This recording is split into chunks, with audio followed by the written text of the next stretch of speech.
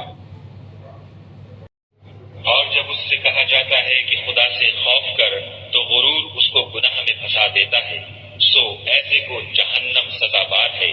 اور وہ بہت برا ٹھکانہ ہے۔ اور کوئی شخص ایسا ہے کہ خدا کی خوشنودی حاصل کرنے کے لیے اپنی جان بیچ ڈالتا ہے، اور خدا بندوں پر بہت مہربان ہے۔ مومنو، اسلام میں پورے داخل ہو جاؤ اور شیطان کے پیچھے نہ چلو، وہ تو تمہارا صریح دشمن ہے۔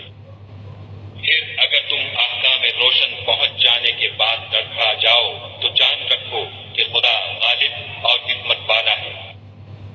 کیا یہ لوگ اسی بات کے منتظر ہیں کہ ان پر خدا کا عذاب بادل کے سائبانوں میں نازل ہو اور فرشتے بھی اتر آئیں اور کام تمام کر دیا جائے، اور سب کاموں کا رجوع خدا ہی کی طرف ہے؟ اے محمد صلی اللہ علیہ وآلہ وسلم، بنی اسرائیل سے پوچھو کہ ہم نے ان کو کتنی کھلی نشانیاں دیں، اور جو شخص خدا کی نعمت کو اپنے پاس آنے کے بعد بدل دے تو خدا سخت عذاب کرنے والا ہے۔ اور جو کافر ہیں ان کے لیے دنیا کی زندگی خوشنما کر دی گئی ہے، اور وہ مومنوں سے تمسخر کرتے ہیں، لیکن جو پرہیزگار ہیں وہ قیامت کے دن ان پر غالب ہوں گے، اور خدا جس کو چاہتا ہے بے شمار رزق دیتا ہے۔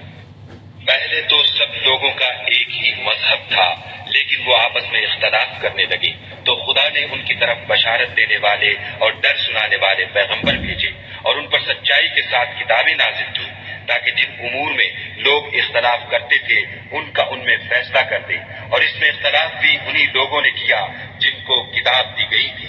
باوجود کہ ان کے پاس کھلے ہوئے احکام آ چکے تھے۔ اور یہ اختلاف انہوں نے صرف آپس کی ضد سے کیا، تو جس امر حق میں وہ اختلاف کرتے تھے خدا نے اپنی مہربانی سے مومنوں کو اس کی راہ دکھا دی، اور خدا جس کو چاہتا ہے سیدھا رستہ دکھا دیتا ہے۔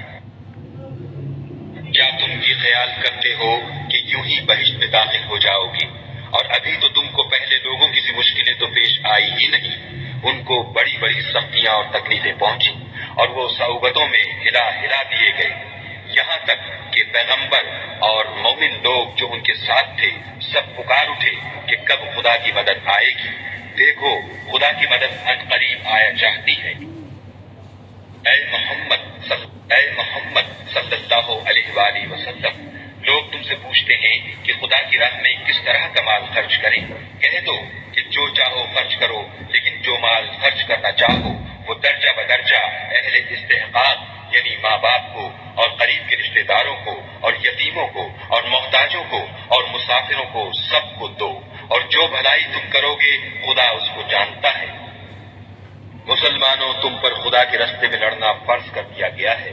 وہ تمہیں ناگوار تو ہوگا، مگر عجب نہیں کہ ایک چیز تم کو بری لگے اور وہ تمہارے حق میں بھلی ہو، اور عجب نہیں کہ ایک چیز تم کو بھلی لگے اور وہ تمہارے لیے مضر ہو، اور ان باتوں کو خدا ہی بہتر جانتا ہے اور تم نہیں جانتے۔